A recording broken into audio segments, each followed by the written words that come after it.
আজকে 1, কালকে 2, এমনি করে লালটু পৌঁছে 4-এ হলো এমন বিচ্ছু না, মাথায় খালি ধাঁধা ঘোরে, পড়াশোনায় কিচ্ছু না। বাবিকে ডেকে হাঁ খোদা জিজ্ঞেস করে একদা, নিচে সবুজ উপরে নীল, মাঝখানে ফাঁকা নেই কোনো মিল। রং দেখে পতাকার বলতে পারিস কোথাকার?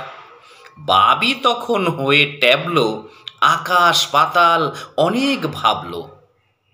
তারপরে সে জানতে চাইল, বলতে পারলে টট না স্টাইলো, কি দিবি?